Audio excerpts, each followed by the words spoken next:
Espada et Madame Violet. Voilà, merci. On va s'en sortir à 5. Tirez sur le haut, voilà, chacun.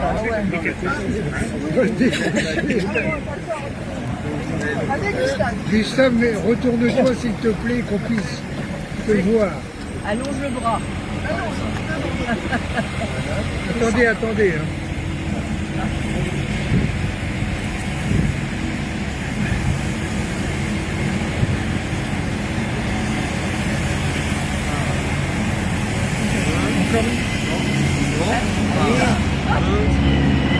Bravo.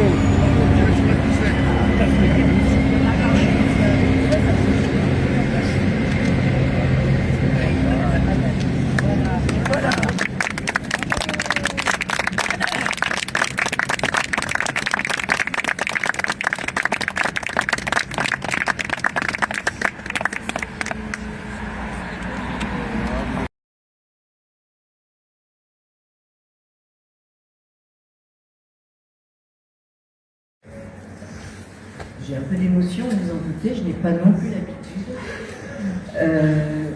Mesdames et messieurs les adjoints au maire, mesdames et messieurs les élus, madame la sénatrice du Nord, madame la secrétaire de la Fédération du Nord du Parti communiste français, absente et excusée aujourd'hui, mais représentée par Bénédicte ici présente, mesdames et messieurs, c'est un grand honneur pour moi d'intervenir ce matin au nom du Parti communiste français pour le dévoilement de la plaque de ce nouveau square Ansart. Je dis bien nouveau square Ansart et je tiens à remercier la municipalité et la fabrique des quartiers. Son directeur et les salariés de la fabrique sont présents. Monsieur Amouni, son président, est retenu. Qui ont recréé ce lieu d'hommage. En effet, il faut savoir qu'en 1991, un an après la mort de Gustave, André Diligent, le sénateur-maire de Roubaix, avait eu la bonne idée de rendre hommage à un de ses adversaires politiques en créant près de la place Carnot, vous l'avez montré tout à l'heure, un petit jardin à son nom. Dans la décennie qui suivit, les travaux d'extension des locaux du centre social voisin ont fait complètement disparaître ce petit espace sans que pendant des années, personne ne s'en émeuve. C'est grâce à l'opiniâtreté de Gustave, son fils, qui est là, et de Nicole Duhamel, qui n'est pas loin, qui est là, la fille d'Émile, autre dirigeant roubaisien du Parti communiste, qui a retrouvé un lieu qui rend honneur à un illustre roubaisien, passé de l'usine à l'Assemblée nationale. Et pour tous ceux qui l'ont connu ou qui ont entendu parler de lui, c'est une phrase qui le représente pleinement. Étant un peu trop jeune pour l'avoir connu, c'est par le témoignage de camarades qui ont milité et travaillé avec lui. Je l'ai nommé parce que c'est important. Roger Demortier n'est pas là, il est dans un état de santé très mauvais, mais il l'a très bien connu. Pierre Charret, décédé il y a peu de temps, presque centenaire. Paul Cross, qui est ici. Jean-Pierre Tombert, qui est ici, ils sont tous les deux en face de moi, que j'évoque sa mémoire. J'ai compris à travers ce qu'ils m'ont transmis de son parcours personnel qu'il réunissait toutes les qualités qui font toujours notre fierté et notre joie d'être adhérents et militants du Parti communiste français. Évoquant la carrière de Gustave Ansart, comprenez que j'évoque la lutte des classes en France et ce moment exceptionnel du XXe siècle où le rapport des forces est le plus favorable à la classe ouvrière, aux petits, aux sans grades, qui sont pourtant ceux qui créent les richesses. Après avoir choisi Hitler plutôt que le Front populaire, la grande bourgeoisie et le patronat, totalement discrédités par leur collaboration avec le nazisme, font profil bas. A contrario, c'est un parti communiste fort, encore tout auréolé de son rôle dans la résistance, que s'engage Gustave Ansart en 1947. Imaginez, à 24 ans, l'immense fierté qu'il a dû ressentir à adhérer au Parti communiste. Ambroise Croizat vient de mettre en place un système complet de sécurité sociale. Après avoir nationalisé les banques, Marcel Paul, ministre de la Production industrielle, a proposé la nationalisation de l'énergie, créant EDF, GDF, une entreprise modèle au plan social avec un statut pour les agents. Entreprise qui deviendra au fil des années l'entreprise la plus performante au monde de production d'électricité. Ayant fait ses armes à la CGT dans la grande usine Lacima, compagnie industrielle du machinisme agricole, à Troyes, Gustave s'est vu rapidement confier des responsabilités dans la Fédération de la métallurgie. C'est là que Jacques Duclos le repère pour ses qualités d'éloquence, de militant et d'animateur. Il le propose à la direction du parti, le comité central, où il est élu en 1954. Avant de devenir député du Nord en 1956, sur la liste conduite par Arthur Ramette, mais je laisserai à son fils Gustave le soin d'évoquer plus précisément le parcours de son père. Et avant de lui donner la parole, je voudrais vous livrer encore quelques réflexions à son propos. Gustave, c'est la promesse républicaine tenue. Un enfant né dans une famille pauvre de ce quartier du Pile, qui grâce à l'école publique accède à la connaissance et à la culture, puisqu'il avait pu apprendre l'accordéon classique au Conservatoire de Roubaix. Avec le syndicat CGT et le Parti communiste, les célèbres écoles du parti, il développe ses connaissances, goûte au plaisir d'apprendre qu'il conservera toute sa vie. Gustave, comme l'appelaient affectueusement ses camarades, c'est la fidélité de toute une vie à ceux qui l'ont porté aux plus hautes responsabilités. Gustave, c'est la rigueur du travail de réflexion permanente, fondé sur le marxisme-léninisme, mais sans jamais tomber dans le poison du dogmatisme, une pensée toujours curieuse, ouverte sur le monde en mouvement, le réel inépuisable. Convaincu, mais toujours à l'écoute des autres, Gustave Ansart détestait l'entre-soi. Au contraire, il avait un besoin permanent de prendre le temps de recueillir l'avis des personnes non communistes. Vous avez été nombreux qui l'avaient connu à me rappeler cela. Gustave Ansart, nous sommes heureux d'inaugurer la plaque de ce lieu qui honore ta mémoire. Communistes, nous prenons l'engagement de faire vivre ce lieu. Communistes, nous poursuivons le combat de ta vie, d'une vie plus belle, plus juste, dans un monde débarrassé des rapports de domination. Merci.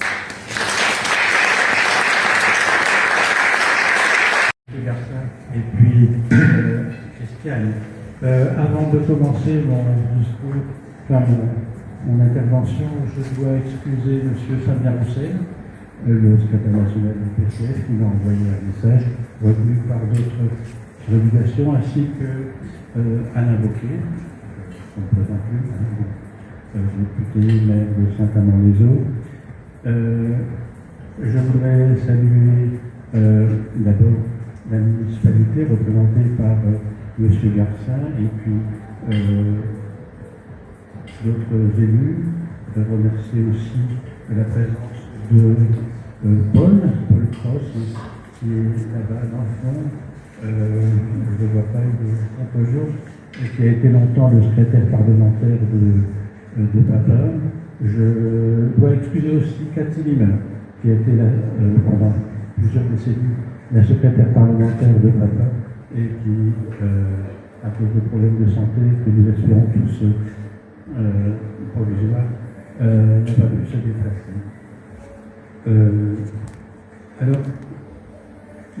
Garcin, mesdames et messieurs les élus roubaisiens, cher Christiane Sinfrade, cher Nicole Jamel, la ville de Roubaix rend aujourd'hui hommage à mon père, en attachant son nom à un lieu symbolique de la commune. Le conseil municipal a ainsi validé les demandes de mesdames Christiane François et Nicole Duhamel. Je remercie la municipalité de Roubaix et le conseil municipal d'honorer ainsi l'ancien élu de Roubaix. Je remercie M. Garcin particulièrement d'avoir organisé la concertation qui a abouti à l'événement de ce jour.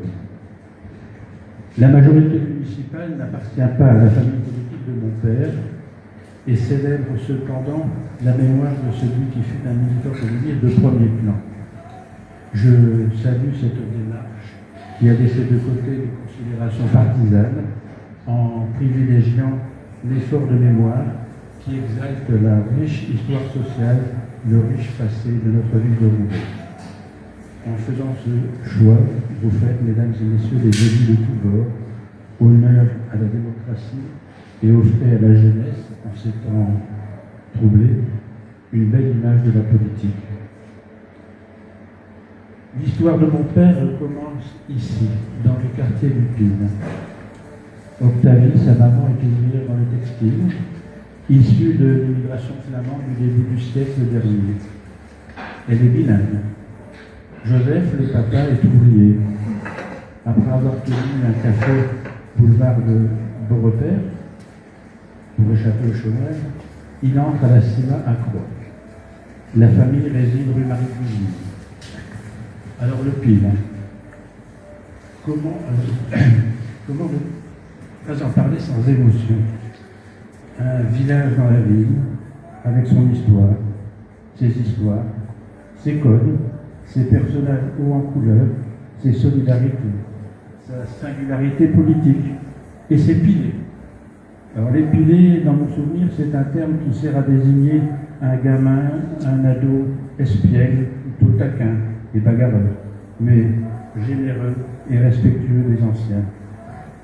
Mon père a donc baigné dans ces sociabilités populaires et républicaines du pays des années 30, marquées par le chômage et les fronts populaires, où les métallos côtoient les fraudeurs de tabac, les cabaretiers et les ouvriers du textile, issus pour beaucoup de l'immigration flamande et aux patronymes qui font transpirer les officiers d'état civil.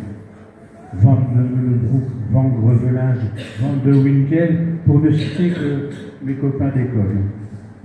C'est dans ce melting pot que Gustave s'imprègne de cette générosité qui lui collera à la peau et que naît cette fascination pour les travailleurs de la grande industrie, pour les femmes et les hommes au caractère bien trempé. Parmi les copains du quartier, un certain Émile.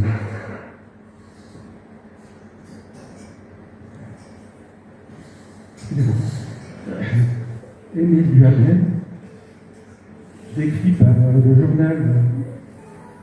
journaliste Bernard Fillet comme un géant à la voix de bronze, futur leader syndical et futur adjoint de Roubaix, futur conseiller régional.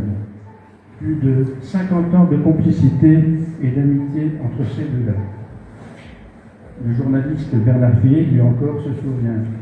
Émile le géant et Gustave le métallo à la carrure d'un télo, côte à côte. C'est une image qui marque un soir d'élection à la prolétarienne. C'est une image qui a une certaine gueule. Pour Gustave Ansin, à 14 ans, c'est l'entrée dans le monde du travail. Après-guerre, pendant laquelle il se cache pour échapper au STO, et après sa rencontre avec Liane, une ouvrière du textile, militante communiste, qui va le convertir, il entre dans l'usine où travaille son père, la CIMA à Croix, 5000 ouvriers, une forteresse ouvrière, compagnie industrielle de machines agricoles, McCormick, fondée par Cyrus McCormick à Chicago. Dans le quartier, on disait des Américains, une multinationale basée à Chicago. C'est le début d'une vertigineuse ascension sociale, syndicale et politique. Orateur né, il est vite adoubé par les vieux cadres syndicaux de l'usine. D'ailleurs, les Américains venus de Chicago lui proposent même un destin syndical en Amérique. Mais ce n'est pas sa voie. Les grèves succèdent aux grèves et les payes sont modestes. Dans la courée rue Sainte-Thérèse, où nous habitons, aujourd'hui résidence pour étudiants, la vie est dure. Mais Liane et Gustave tiennent le coup grâce à la solidarité, celle de la famille et des camarades bien sûr, mais aussi plus inattendue d'une épicière de la rue, Madame Hack, une catholique, une sympathisante on ne saura jamais, mais humaine, une belle personne. Ambroise Croizat, le ministre communiste du général de Gaulle, père de la sécurité sociale, rend visite au syndicat à Croix et repère le jeune syndicaliste. Très vite, lui sont confiées les rênes de la puissante USTM, forte de dizaines de milliers d'adhérents métallo- et sidérurgistes. Va-t-il accéder à la direction nationale de la CGT comme certains l'imaginent? L'avenir s'écrira autrement. Repéré par Maurice Thorez et Jacques Duclos, il est pressenti pour diriger la puissante fédération du Nord du PCF. Et en 1954, il entre au comité central du parti. Imaginons ce que devait ressentir le jeune ouvrier roubaisien en prenant place au comité central aux côtés du colonel Roltangui, le libérateur de Paris, de Louis Aragon, de Marcel Cachin, le directeur de l'Humanité, de Benoît Fachon, le négociateur des accords de 1936, de Frédéric Joliot-Curie, de Duclos et Thorez. En 1956, comme le rappelait Christiane, l'ouvrier métallo fait le chemin de l'usine à l'Assemblée nationale pour 2 années, jusqu'à l'arrivée du général de Gaulle et le changement de mode du scrutin. Je revois mon père, portant son écharpe tricolore, défilant le 1er mai 1956 dans le quartier du Ville, entouré de son frère Joseph et d'Émile. Je me souviens des hommes et des femmes qui applaudissent sur son passage, fiers de ce working class héros, comme dirait John Lennon. C'est aussi en 1956 l'entrée au bureau politique, le sein des seins de l'appareil des partis, du parti des 15 qui dirigent le parti à l'époque. Il y siégera jusqu'à sa mort. Dans la même promotion, des personnalités que j'ai eu la chance de connaître intimement. Le cheminot, résistant, déporté à 17 ans à Mauthausen avec son père, Georges Segui, le leader syndical de la CGT en 1968. Il y a aussi le métallo résistant Émoï. Émoï, c'est la branche de la résistance dans laquelle se trouvait Manouchian. Donc le métallo torturé et déporté à Auschwitz, Henri Krajewski. Léa, sa maman, est la seule survivante de cette tragédie. Et le métallo Georges Marchais. Cette élection signifie un bouleversement dans sa vie militante et familiale. Les portes du monde vont s'ouvrir, les voyages d'études, les rencontres internationales et les congrès avec les dirigeants du mouvement communiste international. Ho Chi Minh, Janusz Kadar, Édouard Guirec, Nikita Khrouchtchev, Angela Davis, etc., etc. Et aussi les prestigieux intellectuels qui accompagnent les communistes. Elsa Triolet et Louis Aragon, le prix Nobel de littérature Salvatore Quasimodo, le compositeur arménien à qui nous devons la danse du sabre et l'opéra Spartacus, Aram Khachaturian, le compositeur mythique Theodorakis, qui sort des prisons des colonels grecs. Theodorakis, c'est lui qui a écrit la danse de Zorba, qui pousse les touristes bronzés sur les pistes en été, dans les Cyclades. Jean Dréjac, le compositeur et chanteur communiste. Jean Dréjac, président de la SACEM, auteur du Petit Vin Blanc, de la Romance de Paris, qui a écrit beaucoup de textes pour Edith Piaf, et puis son camarade André Stine, l'écrivain du Nord, membre de l'Académie Goncourt, et des dizaines d'autres. Liane et Gustave seront souvent à la table de Louis et Elsa pour l'anniversaire de Louis. Dans ces années, pour Gustave, c'est la rencontre avec les livres qui lui tombent dessus. Hugo, Zola, Balzac, Brecht et bien d'autres. Une fidélité à son parti, une puissante force de travail et un sens de l'organisation qui confine au perfectionnisme feront de l'ancien ouvrier sorti de l'école avec un certif cette personnalité respectée de ses camarades et de ses adversaires.